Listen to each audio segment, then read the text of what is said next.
Hi everyone, just a little apology for the delay. We were completing some of the interviews. It is an absolute pleasure to welcome back here Team England. As a reminder, simultaneous translation is available in English, German and Swedish in your headsets. The QR codes are on the wall. Please speak into the mic and name your organization and your name before asking your question. Thank you very much, and the floor is yours. Yeah, thanks so much. Great to see so many of you ahead of tomorrow's meeting with Sweden. There are a lot of people in the room, so if we can keep it to a question each, and we'll come back if we've got time. We will kick off with questions from the floor. Anton at Sky Sports, yeah. Hi both. Sarina, obviously, it's knockout football. It's Sweden next. Top in a group with Germany, undefeated in a year. Just how difficult a game is this going to be, and what kind of game are you expecting? I expect a very competitive game where it's very hard to predict the outcome. And of course, they've had a very good group stage series, like the 3 wins they had. But I think we are in a very good place too, and we're ready to go. So hopefully we can show that tomorrow.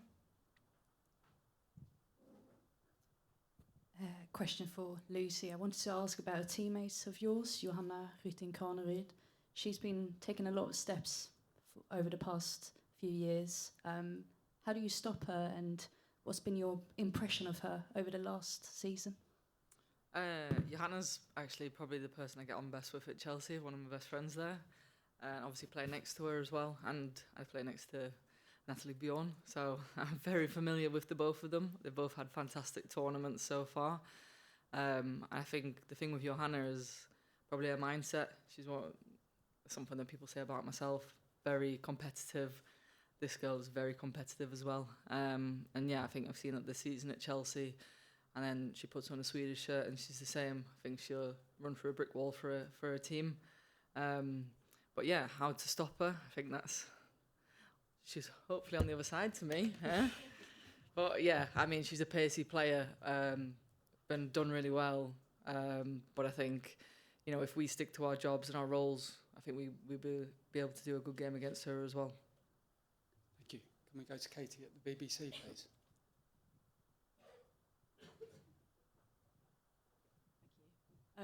Hi Sarina, hi Lucy. Lucy, I just wanted to take you back to the last time England played Sweden at a major tournament, of course at Bramall Lane, that 4-0 win. What are your memories of that day, that goal, and do you think it's something that maybe the Swedish players will still be smarting from?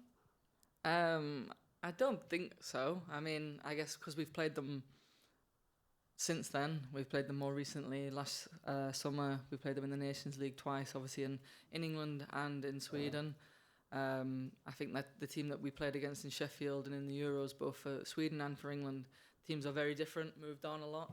But yeah, I guess for us it's a very nice memory to look back on, but we hardly can analyse that game because it was so long ago. And I think for Sweden, they're a team that do really well in tournaments.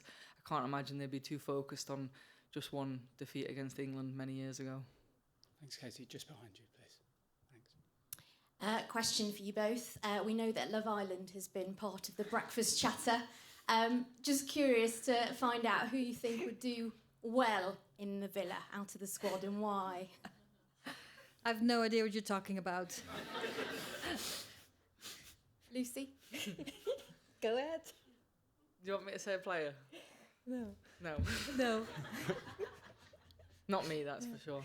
Okay, thanks. We can go across to Kat from the eye. Thank you.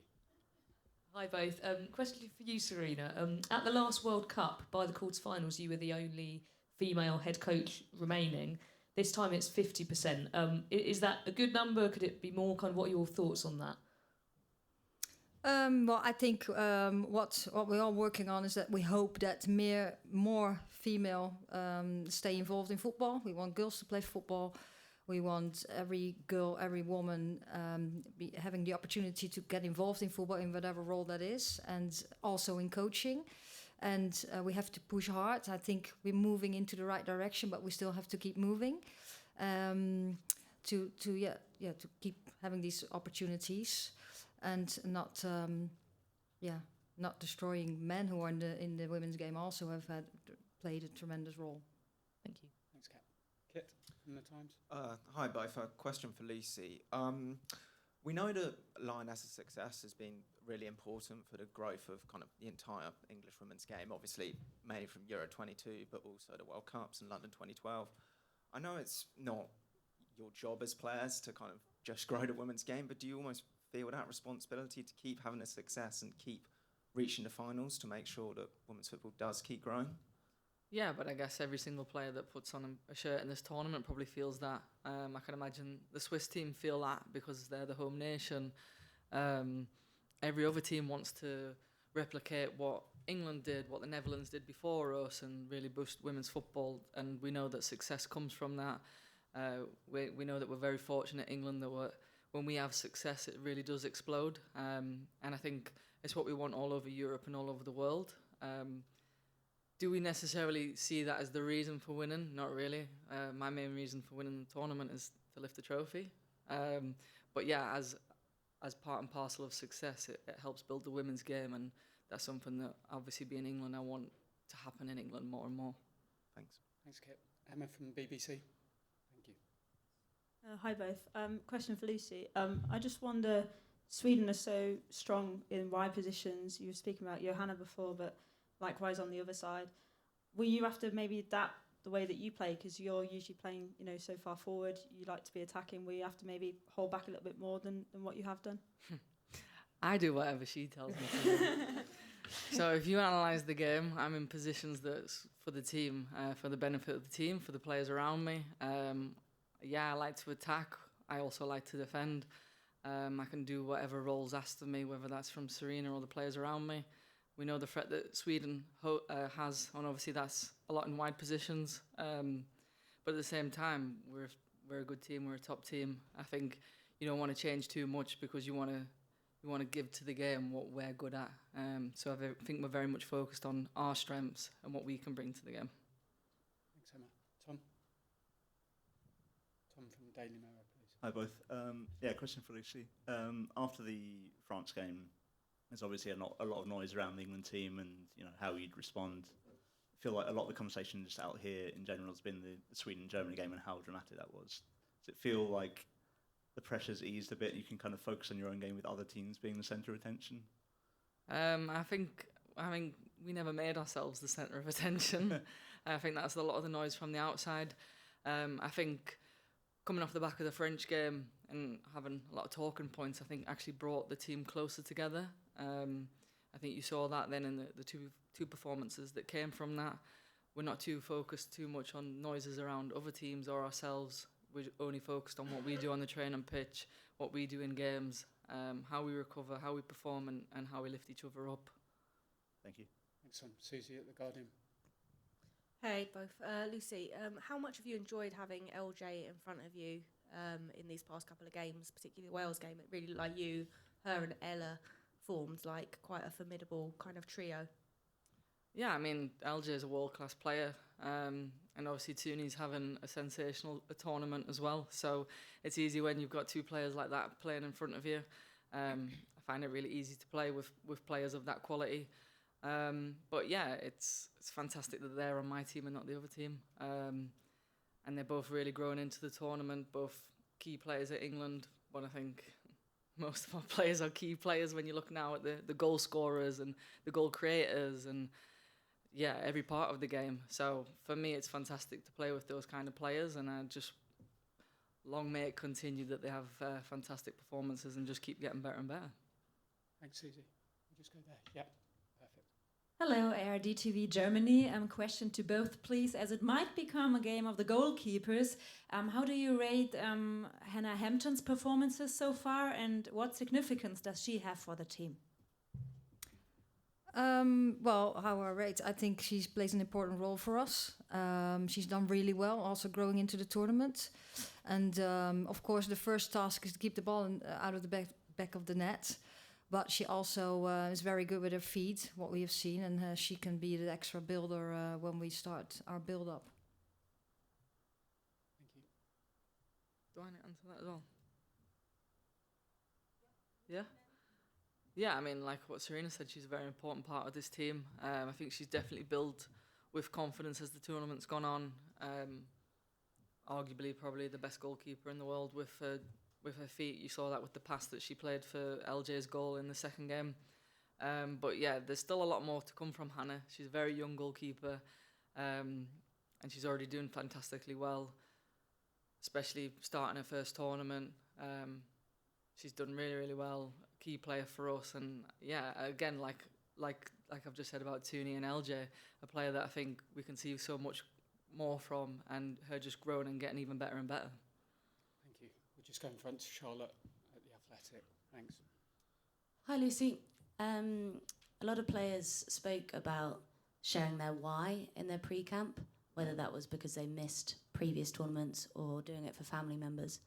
What's your why now that this is your 7th major tournament? My why's always been the same. I mean, I'm very fortunate that my family get to follow me around and support me, but I'm someone who's based off of hard work and enjoying it. My why was that I just love working hard and I love the game. It's as simple as that. I think sometimes, I guess when the media gets involved and everything around the game, but I started playing football because I love it. That's literally it. And when I loved it, I wanted to work hard. I had a picture of myself up from, it was actually against Sweden in 2019, of being absolutely exhausted at the end of that game, because I will give anything and I will give everything when I play in an England shirt. And I wanted all the girls to know that that's my why, is to give everything for this team, because I just love playing for England so much. Thanks, Lucy. Thanks, Charlotte. We'll go to Aisha from Haters at the back. Thanks. Hi both. We heard from Leah yesterday. She was talking about how much of a competitor you are, Sarina. She said even with darts, you're a fierce competitor. Not really. I wanted to hear a question for both of you. Who is the best at darts in the England camp? Well, I know I'm not. Me neither. No. Lauren Hemp. I think Hempo's really good. Leah's got her own dart, so that says it all. And her mum. And her mum as well. So Players, I think it's I think Hempo. Hempo and Leah. Nice. Aki tries to be the best and just part, but didn't think they were really close. They play the most. Yeah. And our kit woman, she's very good. Yeah. Thanks very much. Can we go to Rob Harris at Sky News, please? Rob, just put your hand up. Thanks so much. Hi, Sarina, first Hi. to you. A lot's been made of the proper England. Is that in part a way of maybe taking the focus of tactical discussions? Is it a way of not giving anything away? And do you need a different approach with more layers, do you think, to combat Sweden? And Lucy, what have you made of the proper England discussion? Is it a way of sort of focusing minds? You first? No, I'll go. It's no, proper England is like a bit who we are and what we want to show, and of course that has to do with our tactics, how we want to play, but also our behaviors. We want to how we want to support each other together, work really hard, and of course play to our strengths too. So yeah, when we do that, I think the chance of winning is the highest. Yeah, I think we've never negated tactics or anything else that comes with the game with the term proper England. I think it was more the fact that we've said again, we're a new England, a new team, and what was meant by that was we had a lot of younger players and new players who have very different experiences of playing for England compared to the likes of myself, where we know that England used to have to dig deep all the time. Always like 2015 was the first time we beat Germany. That's insane to think of right now. But England in the past, it was you have to dig out performances and you are maybe the underdog, you're not the favourites. Whereas this England team has developed, football has changed. Obviously, we're a very talented team, a lot of technical ability, tactics, all that comes in the game. But we don't want to ever forget that we are England, we are proper England. And if push comes to shove, we can win a game in any means possible. Thank you. Can we go to back row, Tara from the Daily Mail? Thanks. Hiya. Question for Sarina. We heard a lot from Chloe Kelly yesterday about the importance of substitutes, and I was wondering how important you felt that strength in depth was as the tournament kind of progresses. Yeah, I think that's very important because you can change in the game. You can bring players in the same position that have different attributes to the game. So you can change tactics a little bit, you can change combinations a bit, but still keeping the levels up and try to harm your opponent. So I think that's key. And of course, it's key then that they're ready to come in, and that's what they are. Thanks. We'll go to Catherine next to Tara. Thanks. Hi, Sarina. I think Sweden have put in the most crosses of any team at this tournament, and when you played them a year ago in Gothenburg, it felt like they were kind of crowding the box and getting a lot of players in and around Hannah Hampton and trying to be quite physical against her. Are you expecting a similar kind of approach tomorrow? Yeah, that's what they want to do, of course. We know they have some qualities. They're good in the air, and they want to give the crosses. They have some speed up front too. So we're going to try to prevent that. And of course, that it helps when we have the ball a little bit more than they have. But we expect what you say and some more of that. Thanks very much. Vicky from BBC. Hi, Sarina. Can I just check, is everyone available for tomorrow? Yeah, everyone Great, is thanks. available for tomorrow. Thanks, Vicky. Holly from Daily Mirror. Hey, Lucy. When we spoke to Sweden earlier this week, they actually said that 4-0 defeat at Bramall Lane is still in the back of their mind, and they would see beating you tomorrow as revenge. When we spoke to fans today, they basically, the England fans said, bring it on. And I know you've said that, you know, the excitement of a tournament is that you never know who's going to win. So I just wondered if your attitude to that is also bring it on, and if that'll make it a more exciting game. I think it'll be an exciting game regardless of the history of the teams, just because they're two talented teams. I think, as Lani said, someone mentioned that she said in an interview that it's going to be a fun game, and my interpretation was this is two teams that are in this game to win it, no sitting back, both very talented, athletic, physical, everything that you think of in a football game could happen because both teams are at that level. So for me, I just look at it that way. I'm not sure which players said they were thinking about the semi-final, because that won't be me. Thank you. No. Can we go to the back row, please? Hi, Sarina. Uma from talkSPORT. Obviously, the tournament's getting quite into the knockout stages now. It's getting a bit tense. You always strike me as someone who stays calm on the sidelines no matter what happens. And I wanted to ask you, how do you do it? What is it that helps you to stay calm? To us, anyway, it feels like you're staying very calm. Yeah, yes, I try to stay calm. Of course, sometimes I feel the intensity too. But I have a task to do, and then it's better when you're calm and you can observe better and you can collaborate better with the staff on the side and connect with if possible, connect with the players on the pitch. So you're just trying to stick with your job, what you have to do, and trying to be as less emotional as possible. Thanks. Can we go to Michael from The Athletic, please? Thanks. Hi, Lucy. You used to play full-back for Barcelona with Fridolina Rolfo on the other side. General pattern was you often got praised for your defending. She often got praised for your attacking, for her attacking. Would you like to show that you can push forward and influence the game in attack as well? I think I've showed that in my 15-year career, to be honest with you.